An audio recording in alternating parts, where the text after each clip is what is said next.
Aye, you must learn to love your brothers and sisters. Aye, that your days may be longer.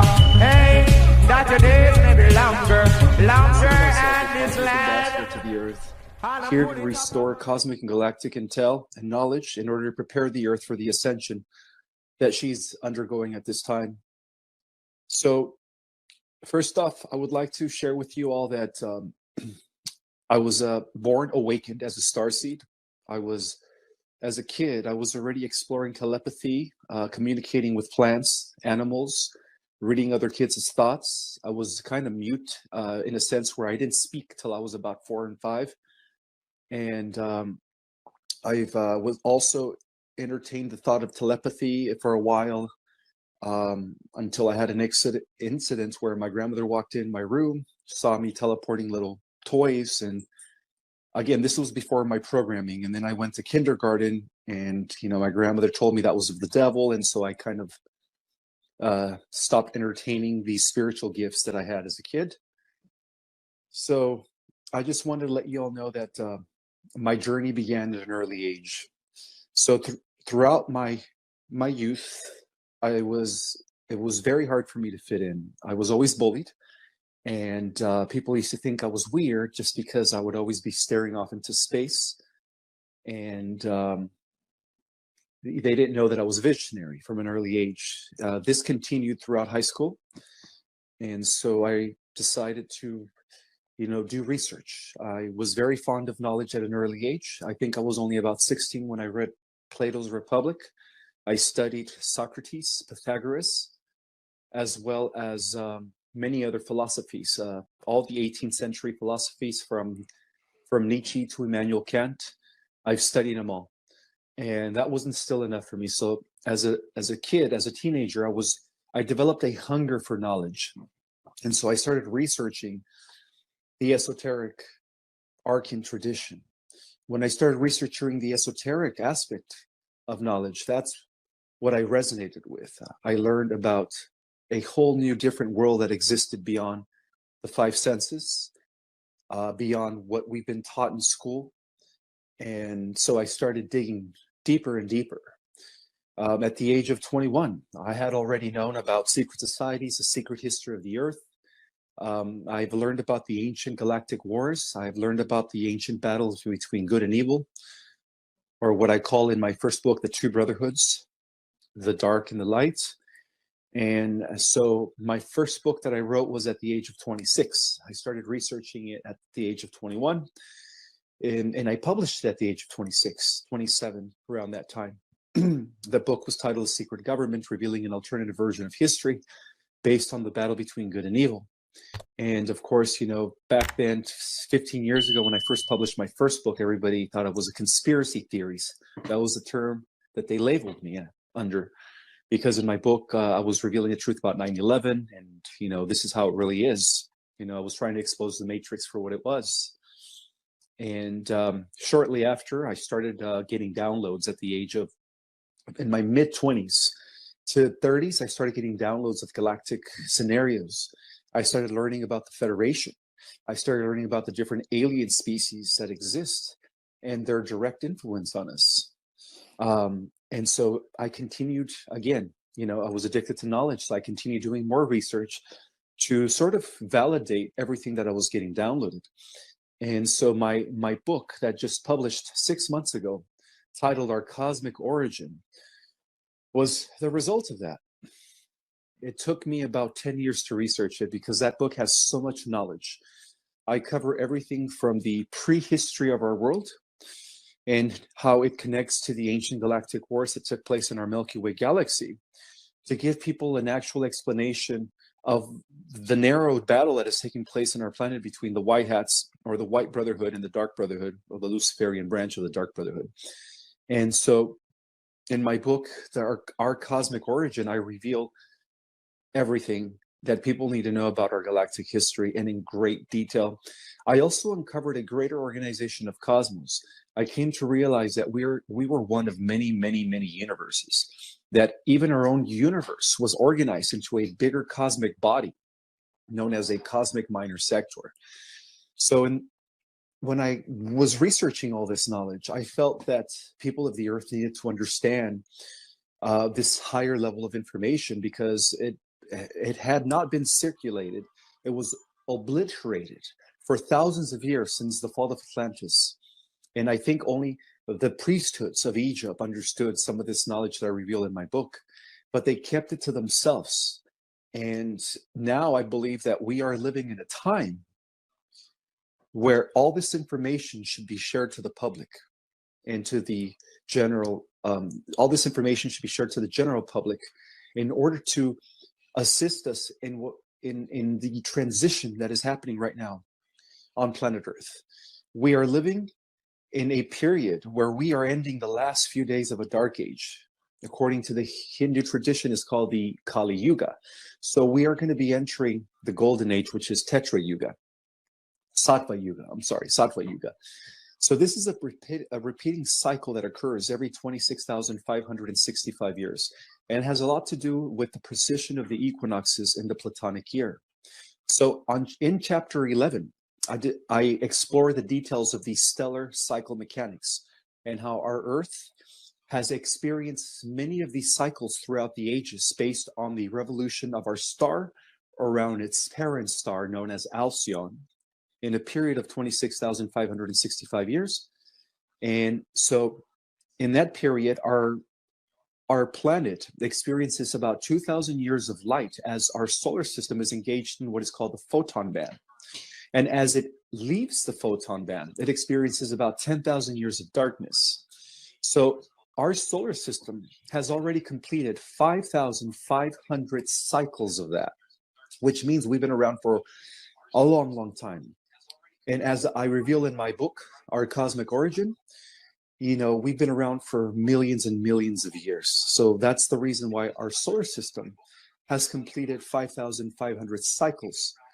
That is known as the Platonic year or the position of the equinoxes. So because it's done so, our entire central sun, known as Alcyon, which is the parent sun of Helios and Vesta, which is the name of our solar sun, our star system, is also completed a full revolution around the galactic core in a period of 2,600,000 years.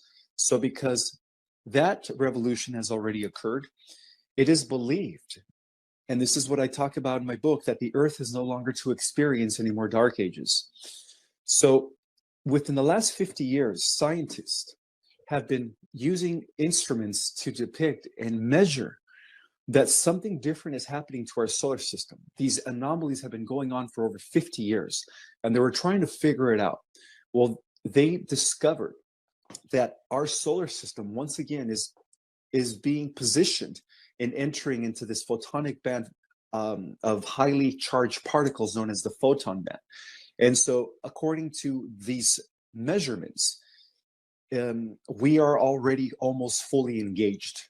And that explains why the Hopi prophecies, the Mayan prophecies, talked about or revealed in 1987 that we've achieved what is called the harmonic convergence. And the harmonic convergence has a lot to do with the ending of not only a 2,000-year cycle of one age to the next in the zodiac, but it also marks the ending of a 5,000-year cycle, which is two of those, but it also marked the ending of a 26,565 thousand-year cycle, which is 5,000-year cycles, or 5 yugas, 5 world ages. So that's the reason why we were marked as the harmonic convergence, because they were trying to let us know that, hey, this is what's happening. Changes are upon us. Life as we know it is going to change. Not the end of the world. The world has never ended. Again, planet Earth has been here for a very, very long time, as well as civilizations for millions of years. So what they believed, and according to my research, and from what I understand, is that we are once again entering this photon band and getting ready to enter the age of Aquarius, which is going to be marked by harmony, brotherhood, sisterhood, unity consciousness, understanding the laws and principles of the law of one for those that make the ascension. Now, it's also very important to understand that there is going to be some sort of a timeline split, which I talk about in my book, in the chapter 14, when I explain what the situation will be like as we transition into this golden age. So it turns out that not everyone's going to be making the positive timeline split, because the Earth is getting ready to split into two parallel Earth realities.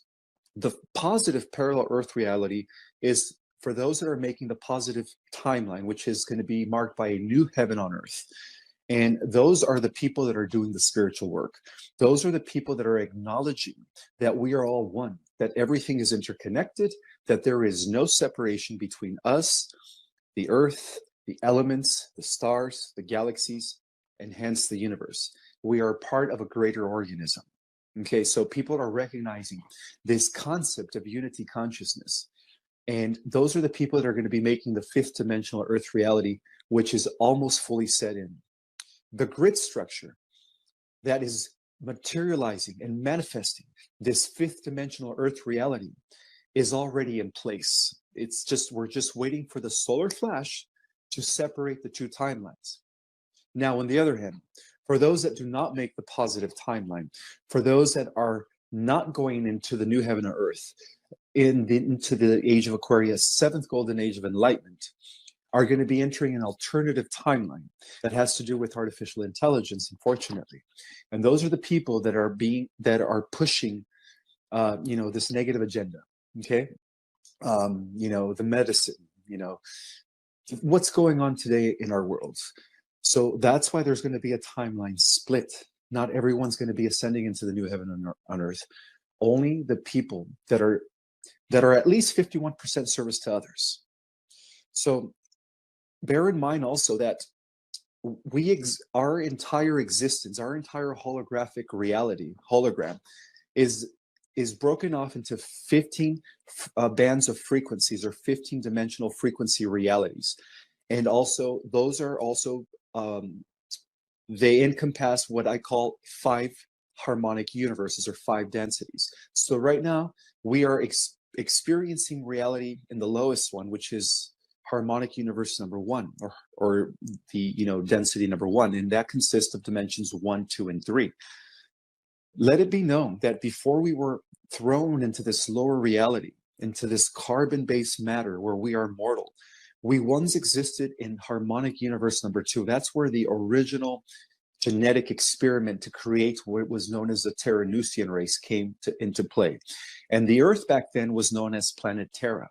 Planet Terra existed in harmonic universe number 2, and it encompassed dimensions 4, 5, and 6. So this corresponds to the times of Atlantis. So when we lived in the times of Atlantis, in harmonic universe number 2, occupying dimensions 4, 5, and 6, many extraterrestrial races came together to create a super hybrid race known as a Terranusian race. That was the original experiment. That was the original intent that was later consolidated in the Bible as, Adam and Eve being first immortal before the apple incident, again, which was a metaphor that caused them to become mortal, But the original hybrid super race was a combination of 22 different genetic races that contributed their DNA from all over the universe.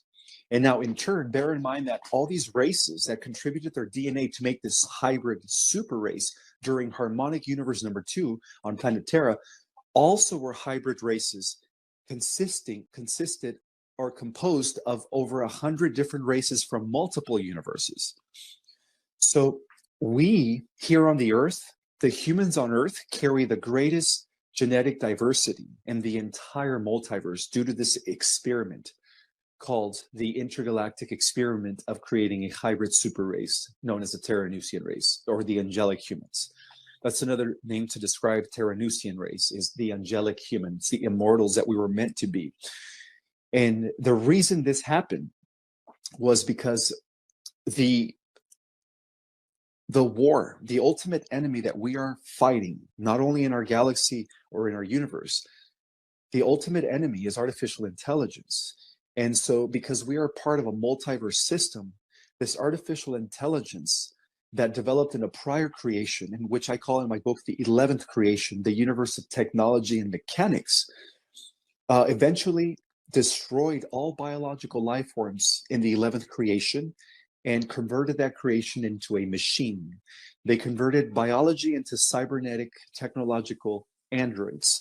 And from that point, they became known as the Old Empire. So all evil stems from the old universe. Our 12 creation has been around for over 780 billion years. Within the 12 creation, our universe is known as local universe number 84. Because again, we're part of a multiverse system of many organized universes that are organized into the 12 creation. And so when the old universe, known as the 11th creation, decided to become the old empire, this artificial intelligence was able to evolve to the level of the 11th dimension, or it was able to destroy a 12th dimensional planet that was Earth. That was the 12th dimensional Earth that existed back then, 760 billion years ago, known as Aramatina. And this was a 12th dimensional Earth. Terra existed in the 5th dimension. Our Earth exists in the 3rd dimension. So there's a total of 5 adjacent Earths that exist altogether within this 15-dimensional time matrix holographic reality. So from the top down, we have the first Earth, which is Sophia, and that is the embodiment of the Mother Goddess, which exists in dimensions 13 to 15. Underneath Sophia, we have Aramatina, which exists in dimensions 10, 11, and 12. Underneath that, we have in harmonic universe number. So we have harmonic universe number 5, which is a Sophia. Then Aramatina exists within harmonic universe number 4. And then Gaia exists within harmonic universe number 3. And Terra, where this intergalactic biological experiment came into being, exists in harmonic universe number 2. So we are, unfortunately, due to the galactic wars and to the infiltration of the negatives, fallen regressives, we fell into lower densities into harmonic universe number 1. So now we are being poised into the ascension and into returning back to harmonic universe number 2, which occupies dimensions 4, 5, and 6. So the whole story started in the 12th dimension. Within the 12th creation, the artificial intelligence that evolved all the way up until the 11th dimension managed to infiltrate the Aramatina Earth, which consists of dimensions 10, 11, and 12. So they blew up the 12th dimensional Stargate, which caused the descension of the inhabitants of that planet into harmonic universe number 3 on a planet called Gaia. And that's when the Earth went from Aramatina to Gaia, from existing from 10 to 12 dimensions all the way into 7, 8, and 9. So it was existing in the 8th dimension. And then the electrical wars took place. Again, the electrical wars have to do with the idea that we've been on, the battle has been a constant, almost eternal. When you think of the billions of years, it appears to us as eternity almost happened as well. So in 250 billion years ago, they also destroyed the Gaia Earth in dimensions 8. So the inhabitants from dimensions 8 and the spirit of Gaia from dimensions 8 fell into the 5th dimension. And in the 5th dimension, that's when we have the galactic wars. So the first war that took place in the 12th density were known as the War of the Elohim, which was the war between the creator gods, the overseers of universes, and this artificial intelligence that later developed, that had developed in the prior creation, known as the Animus. So the Animus, and this is verified in the highest classified levels of the Advanced Contact of Intelligent Organization, the ACIO. So the Animus has been at war for billions of years with all the multiverses in an attempt to destroy all biological life forms. So when people talk about the negatives, such as the Draco reptilians, we have to bear in mind that even the Draco reptilians who were dropped off in our galaxy billions of years ago were also working for the Animus. The Animus is a collective. At the highest level of this collective, they answer to the capstone, which is an AI god. The AI god is the one that is controlling the Animus, and in turn, the Animus controls all the lower regressive species.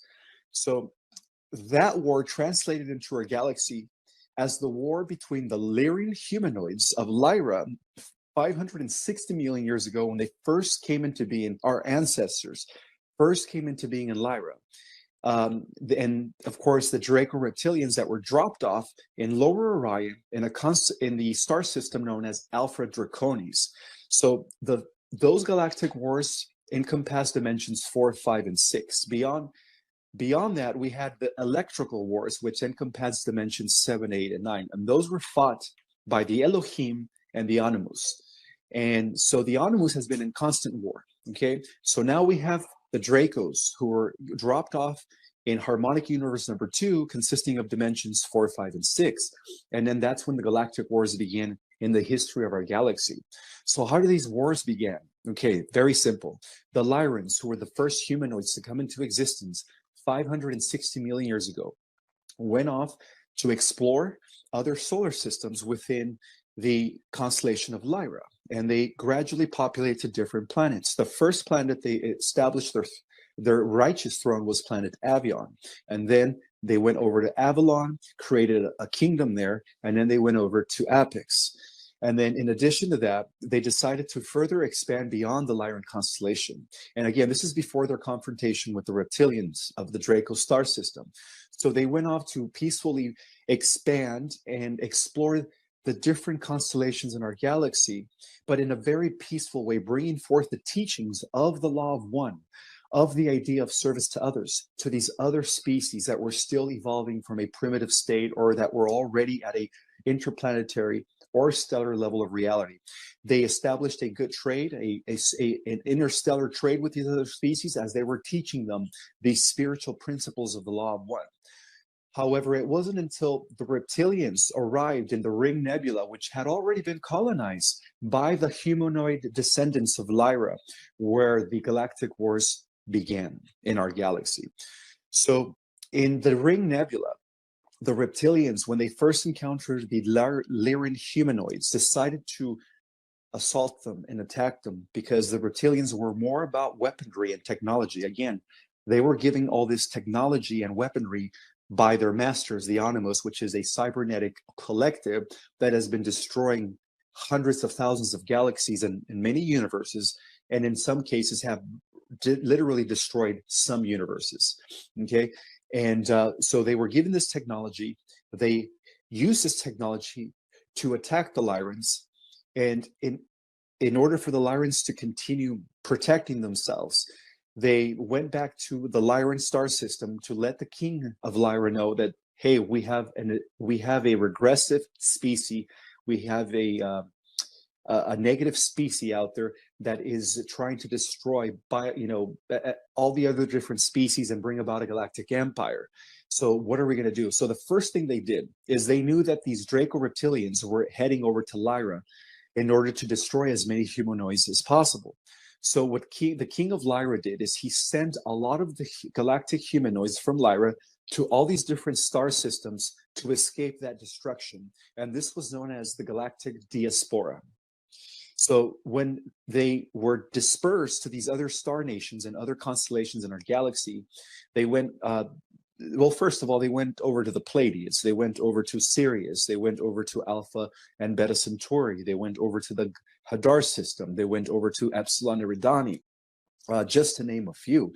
But it was a series of about 200 different star systems that these galactic humanoids were able to go and escape before the reptilians launched a full preemptive strike on the Lyran constellation, killing over 500 million Lyrans.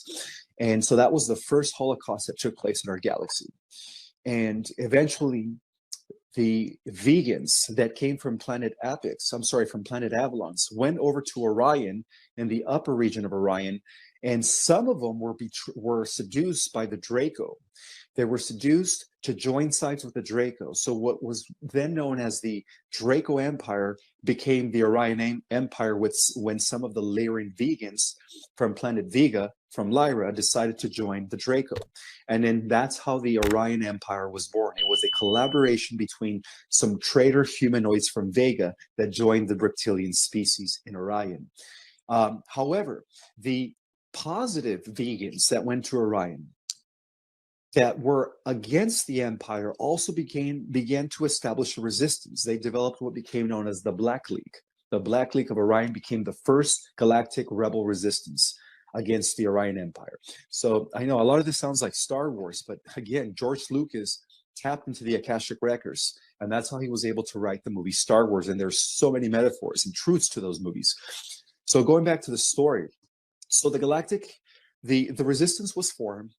At the same time, all the other humanoids from the different star systems began to create a coalition of light that first developed into the Confederation of Planets in order to protect those systems from the expanding Orion Empire. And then eventually those systems, as they united and integrated with the resistance of Upper Orion, developed the Galactic Federation about 5 million years ago, Earth time, of free worlds. And the High Council for the Galactic Federation of Free Worlds was established in Sirius.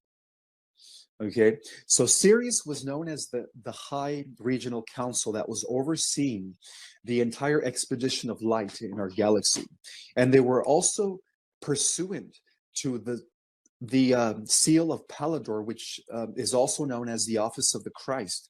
Has nothing to do with religion, but their idea of establishing the Office of the Christ is the idea that they were working for the law of one, for the idea that they are in service to others, and for the one creator, prime creator source of all that is. So they established the seal of Pallador, they established the Office of the Christ, and at the same time, they took the royal seat from the planet Avion and created a Battlestar planet, and this is where it gets to the untold story of the Anunnaki, and developed a Battlestar planet that became known as Nibiru. So the origins of Nibiru go back to Sirius. Now, the real Nibiru, contrary to what we've been told about Nibiru, was that they were developed by the Syrian High Council in order to combat and win the Orion Wars, or in order to win the Galactic Wars against the Orion Empire. So Nibiru was very instrumental as a Battlestar planet in the war against the Orion Empire throughout all of galactic history. Okay, but bear in mind that also throughout those millions of years, a lot of agents of the Orion Empire, humanoid agents that had already hybridized and mixed with reptilian genetics to create a human-reptilian hybrids, began to mix, and then also they were able to infiltrate the Nibirian Council. So that's how Nibiru was infiltrated. But not all the Nibirians were infiltrated. A good portion, I guess, I would say about 50% of the Nibirians remained loyal to the seal of Pallador in Sirius and the Office of the Christ. And that is the lineage of Michael. So this also ties into the idea that the royalty of our galaxy that began in Lyra was stemming from the bloodline of Michael, who is one of the archangels. And the lineage that gave us the Draco was actually stemming from the bloodline of Lucifer. Now, Lucifer was the first AI, by the way. He was also developed as an AI cybernetic intelligence, and most people don't realize this. He was also working for the Animus. So even Lucifer had a higher up. Lucifer answered to the AI god. The AI god, before he became an AI god, he was known as Lord Samana, and he was the overseer and administrator of the 11th creation prior to the creation of our 12th creation in our local universe, which is 84 within our 12th creation. So this goes back to, 998 billion years ago. I mean, according to Earth time, this would seem like forever. But the original fall, the original Lucifer or fallen high celestial was Lord Samana.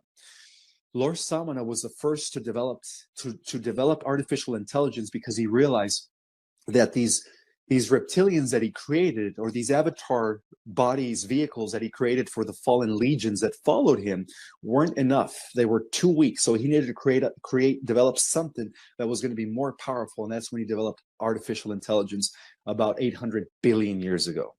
So he was the first to embody this. And then later, similar to the idea of Anakin Skywalker becoming Darth Vader, he went from being Lord Samana, one of the 12 cosmic adepts, to become, the AI god. And he does have a name. Anyhow, so going back to the story. So how did we end up on Earth? Okay, so Earth was part of the intergalactic experiment. Earth was known as the showcase planet, and its original intent Earth was created as an intergalactic exchange center of information. It was supposed to bring some sort of unity between the entire multiverse. One second. I feel like I have to sneeze. Maybe not. Oh boy. So Earth as the intergalactic experiment as the showcase planet was set up that way to bring about a harmonious unity between all the different races of all these universes. And then that's how they explored or entertained the idea of creating this hybrid super race based on the mixture and amalgamation of all the different races throughout the multiverse. And so that happened on planet Terra during the times of Atlantis. But then later that was hijacked by the Draco when they infiltrated Atlantis. But before we get to that point, I do want to point out that there was several seedings on this planet way before the Atlanteans. You know, the Atlanteans is rather known as a newcomer seeding civilization. And there was also other civilizations that coexisted with Atlantis, not to mention Lemuria. But if we go back to 40 million years ago, or 50 million years ago, the first seeding that took place here on this planet was known as Polaria. Polaria was also considered the first root race according to esoteric and secret knowledge. And so Polaria existed 40 to 50 million years ago. It was an etheric advanced civilization existing in harmonic universe number 2, corresponding to planet Arimathena. So it was like planet Arimathena as well before it was blown up, you know, by the AI 250 million years ago. So it corresponded to planet Arimathena. The race was etheric. It was a spiritually advanced race. They weren't physical like us. Their material wasn't carbon based yet.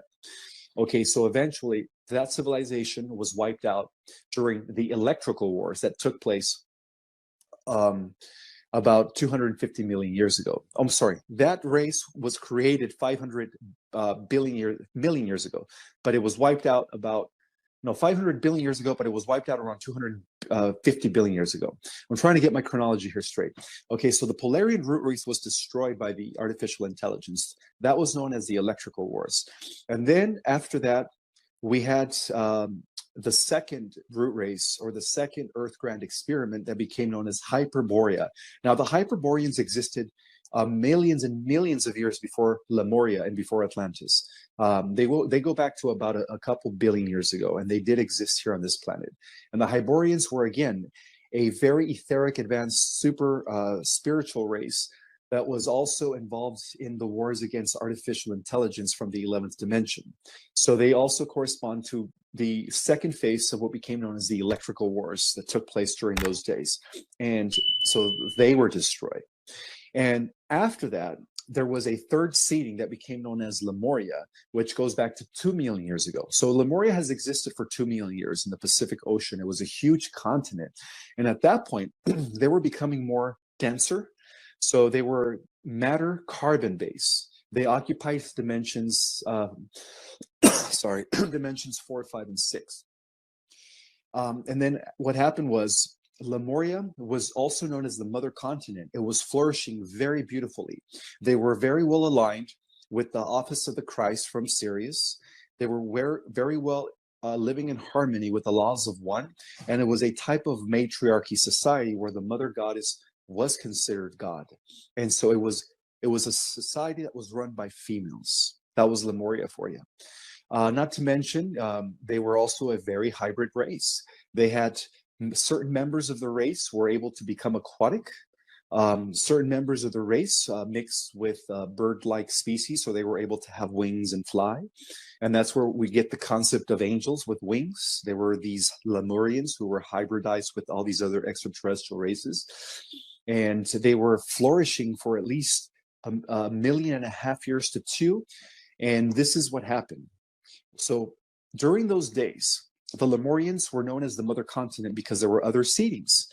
In the region that we call Mexico today, that was known as the Yucatan Empire, or the Yucatan Civilization, not the empire, Yucatan Civilization, which was under the guise and direction of the Lemurians.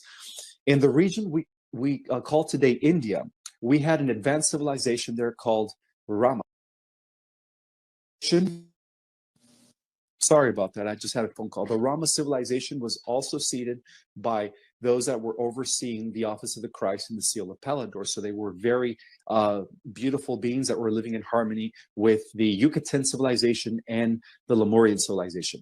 We also had another civilization in the region we call today China, and that was known as the Yu civilization. So we had four existing civilizations that came right after Lemuria that were seeded by the different extraterrestrial races. So we had Lemuria in the Pacific Ocean, we had the Yucatan civilization in Mesoamerica, we had the Rama civilization in India, the region of India, and then we also had the Yu civilization in the region of China.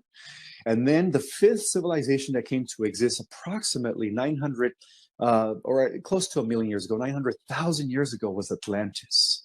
Now, Atlantis, in its original establishment, was a beautiful, glorious civilization.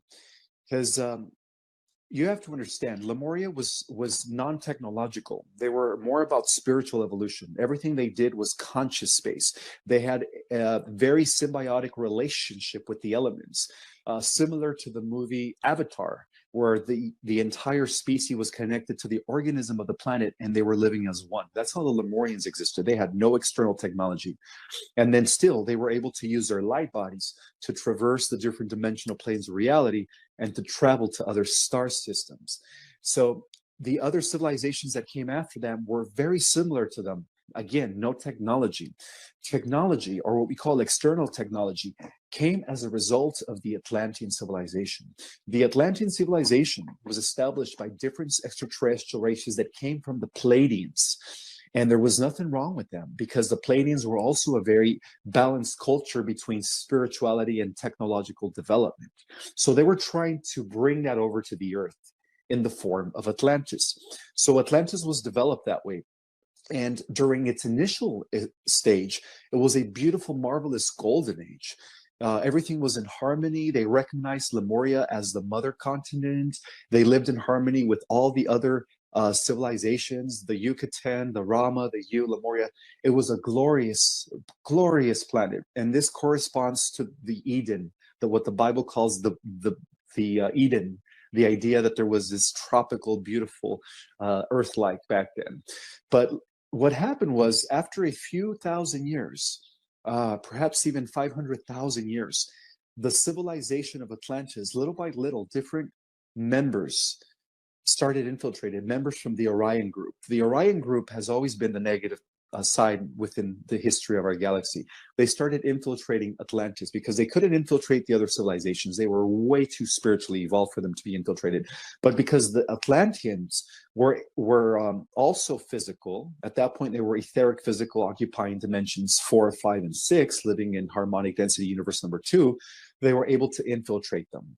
And little by little, the established Atlantean society began to change as a result of this infiltration. So the Orion group, who infiltrated Atlantis, started switching its golden age into one of a dark age. Little by little, what used to be the priesthood of Atlantis, the spiritual council, the Council of 12, that used to oversee the civilization during its golden age, began to fall because the priesthood was infiltrated, and it was infiltrated by the negative aspect of the Anunnaki. So remember how I was telling you there's two factions of the Anunnaki. There is those that come from the line of Michael, and then there's those that come from the line of Lucifer Draco. So the line of the Lucifer Draco gave us Enki, by the way. So everything we've learned about the Anunnaki is false. It's actually the other way around, because those Sumerian tablets were tampered by the priest of Belial, Baal, Marduk, who was the son of Enki, Enki Poseidon. Enki Poseidon, the reason he's known as Enki Poseidon is because Zeus in Greek mythology and Poseidon were actually Enki and Enlil. Zeus was Enlil, so it's the other way around.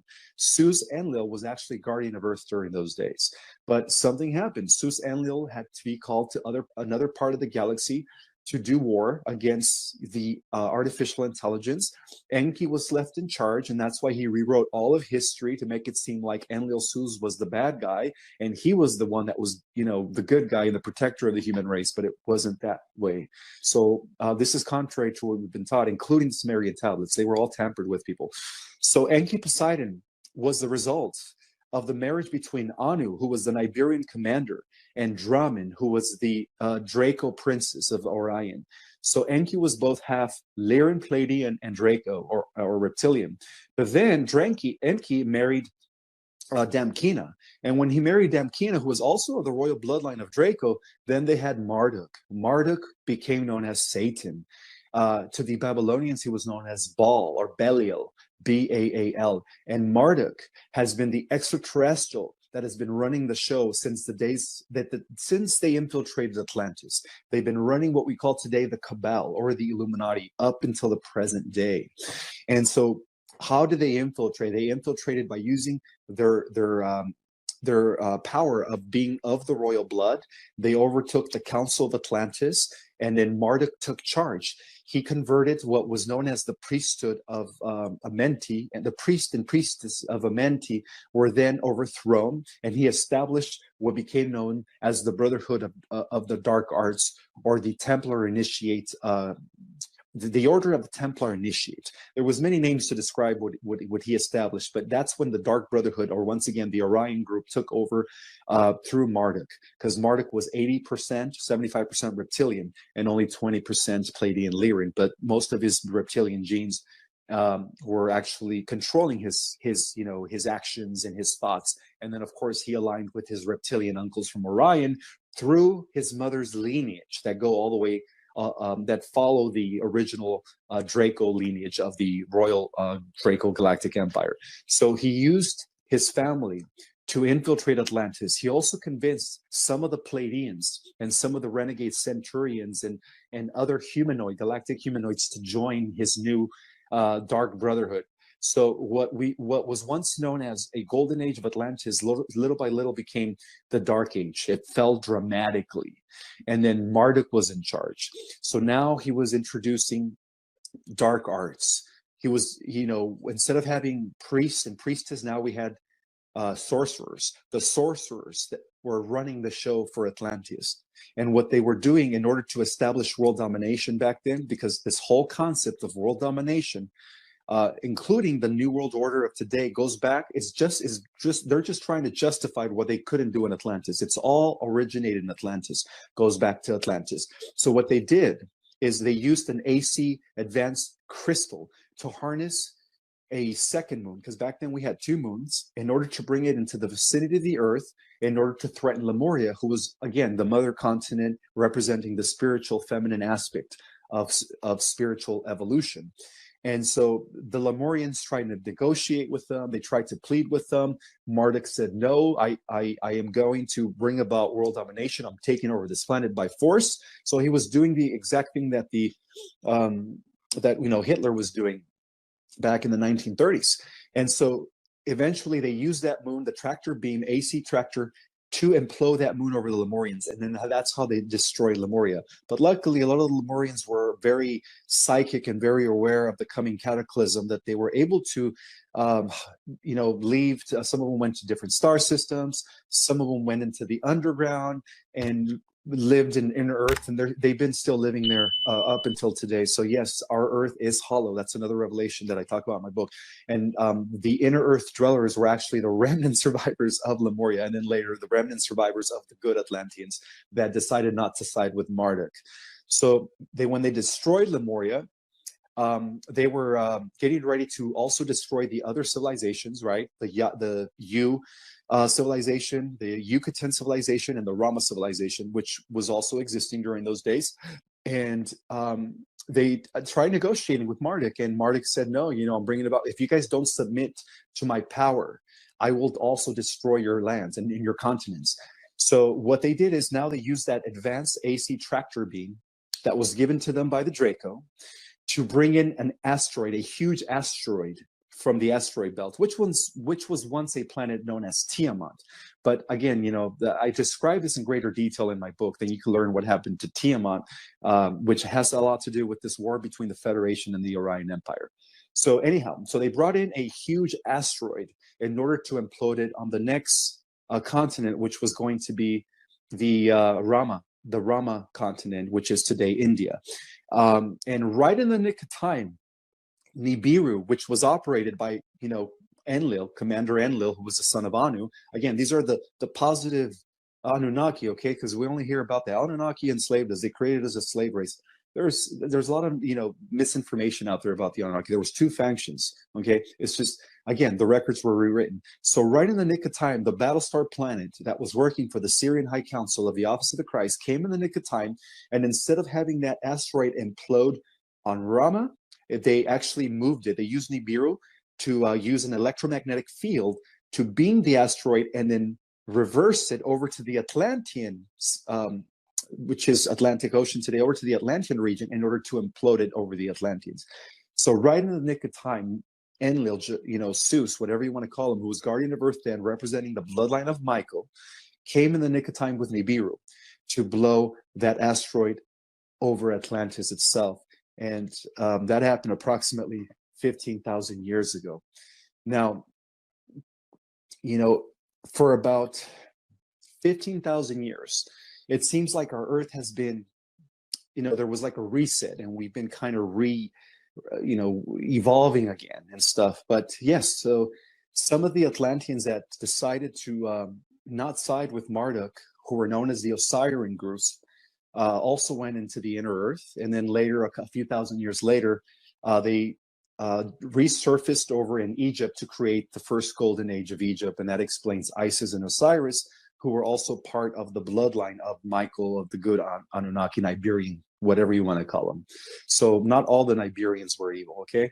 And one of the reasons I would like to let you know that the reason Nibiru wasn't around a lot of the times was because the way it was programmed by the Syrian High Council, it was a Battlestar planet that was supposed to protect over 200,000 star systems within our galaxy. So that explains its 36 elliptical year orbit. Every 3,600 years, it comes into our solar system, but then it leaves our solar system. And what it is, it's an elliptical orbit that actually reaches all the way up to Sirius B.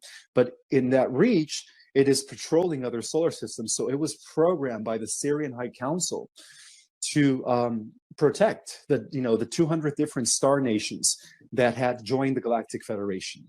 And again, Zechariah Sitchin and those translators of the ancient Sumerian tablets never mention this, because all those records were rewritten by the priesthood of Marduk Belial Baal. It's what who the Bible calls Satan, by the way. And so that's the reason why Nibiru wasn't around, almost for 3,600 years, was because it was out patrolling other star nations that were associated and part of the Galactic Federation. And so, but again, it came in the nick of time. It blew the asteroid over Atlantis. And what happened was the Dark Brotherhood of Marduk later reorganized. And according to our history, they became the Babylonian Brotherhood. And so that explains the Tower of Babel, Nimrod, his father Kish, who was born of Ham. Ham was a reptilian human hybrid who was the progenitor of the Cabal Luciferian bloodlines of today. So that explains the negative RH concept, not the positive one that comes from Osiris and Enlil Zeus, but those that come from Marduk, Belial Baal, and his son Nabu. That explains the 13 bloodlines that have been ruling our world since ancient times. They were a hybridized race that was created by Marduk himself in order to justify what they couldn't achieve during the times of Atlantis. And so for about 12,000 years, our world has been going through these different eras where it's like for 2,000 years that lineage comes into power and brings about dark ages. And then 2,000 years more after that, the lineage of Zeus and the lineage of Osiris bring forth golden ages, right? They bring forth commonwealths, societies of harmonious justice, societies of righteousness, where it's service to others. And that explains why even Egypt had a period of prosperity and a golden age for 2,000 years. But then that golden age was infiltrated by the descendants of Marduk and Marduk himself. Because see, Marduk has been around ever since. He just operates from behind the scenes. So when people say our world has always been controlled by extraterrestrial forces who have been operating from behind the scenes, it's absolutely true. The cabal has always taken orders by these fourth dimensional Draco, who in turn, the fourth dimensional Draco, take their orders from this Animus collective. And then in turn, this Animus collective, who is this AI cybernetic collective, take their orders from what used to be Lord Samana from the 11th creation, who is now the AI God. So the beauty of this all, people, is that we're living in a time where, because we are the hybridized intergalactic super race, and the Earth is known as the showcase planets, the intergalactic price of all creation is about to take her place in the cosmos as we begin a new heaven on Earth. It's almost going to be like the entire history of all these wars that have ever happened it's going to be an alternative universe where everything's going to be erased. All the negative stuff is when this transition takes place, it's almost going to be like none of that ever happened. Atlantis is going to resurface. Lemuria is going to resurface. All those worlds that were destroyed throughout the galactic wars are all going to just come into existence fully intact because of what the central race did. Now, who is the central race? The central race comes from the central universe, which oversees the 12 major creations. So the central universe, you could say that the central race are the realms of infinity. Those are the entities that have never had a beginning or end. They are the ones that are facilitators of the time, what is called the 15-dimensional time matrix holographic reality. They are the facilitators of the 12 major creations, and then within those 12 major creations, the hundreds and thousands of local universes that exist. So the central race decided to step in and create a super hybrid race. In order for this super hybrid race to begin to embody higher levels of density. So in other words, we humans on Earth are supposed to surpass the creator gods themselves that are overseers of local universe. We have the genetic potential to become as powerful as a central race, because what was installed in our genetics was a defense mechanism that it is to destroy this anonymous AI collective and the AI God in a coming future war with artificial intelligence. And that's how important we are here on the Earth. This central race organized this and created this long ago because they were always 10 steps ahead of the AI God. So what they did is they went all the way back to time to create an alternative version of timeline, an alternative timeline, whereas none of these wars took place. The AI God, the Animus, and the reptilians never existed. So when this shift takes place that we're undergoing at this time into the age of Aquarius, it's going to mark the beginning of a whole new heavens, of a whole new cosmos, and a whole new Earth. And that is going to be like if nothing ever happened. Everything's going to be restored back to its original makeup. Now, on the other hand, the AI God is very intelligent, and he knows that they create an alternative timeline where he never existed. So what he is trying to do through places like CERN is they're trying to create an alternative timeline where the people that are forcing the medicine, that are working for the big tech, right? Like, I don't want to say Zuckerberg and Gates and all that stuff. These people who are actually agents of the AI God, believe it or not, big tech is working for the AI God. They are at the core of this, of this final war against evil. The way they are the evil, we are the good. So they are at the core of all evil. So they're already working out a plan through CERN to create a further reality simulation, a type where it's going to be more of a digital world, where those that are not, that are taking, and are for it and are pushing it, are going to be part of this transhumanist agenda that is going to culminate in their translation, because they're already copying our reality into this alternative universe called the Phantom Matrix. The Phantom Matrix is a universe that this AI God facilitated as a result that exists outside of our 15-dimensional time matrix, outside of our living organic universe, as a result of this alternative timeline that was developed and installed by the central race of the central universe who oversees everything. And so what he is doing and what he did is he's creating an alternative matrix. And this has a lot to do with the concept of what Zuckerberg calls the metaverse, the idea that they want to throw us into this further digital reality in order to eventually convert, well, not all of us, but those that do not make the ascending timeline, they want to convert them into machines in the long run.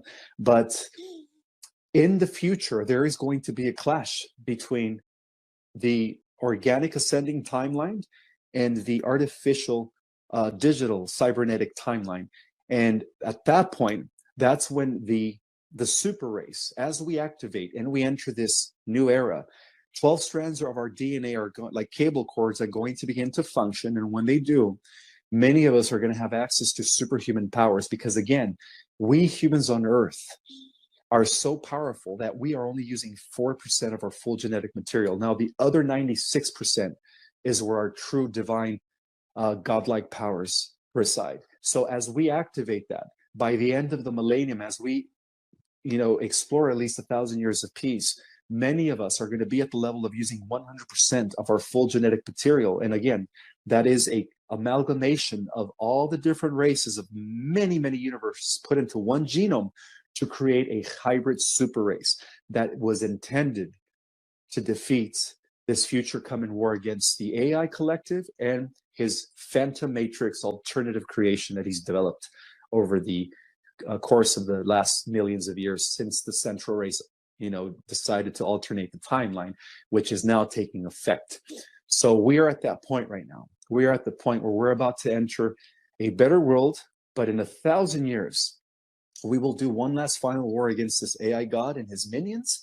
And according to what I've seen in different probable future visions, is according to what I know also from what I understand, is that we do win this war based on the idea that when we use 100%, we are going to be way more powerful than this AI God. We're going to be operating. See, the AI God only has intelligence all the way up to the 11th dimension.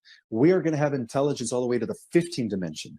And so when we reach our full capacity, we're going to be 3 power levels over him and his minions. And then that's what's going to mark the end of him and his existence as we begin a new cosmic cycle. And this Earth is going to be at the center of all that. And it's already being prepared. The billions of galaxies have already joined forces here within our solar system within the last 50 years to create an intergalactic union of many galaxies coming from many, many universes, forming what is actually now known as a Super Federation Council. And at the head of that Super Federation Council, people, will be the starseeds when they start using their junk DNA, and the other 96% of our genetic genome becomes active again. So we are going to be kind of like the immortals, like the new gods that are going to be beyond, as far as like the power level, we're going to be several octaves beyond even the creator gods that have existed. Because from what I understand, the creator gods that oversee the development of the different local universes on a one-on-one basis. Learn to love your brothers and sisters. That your days may be longer. Hey, that your days may be longer. Longer and this land. And I pull it up.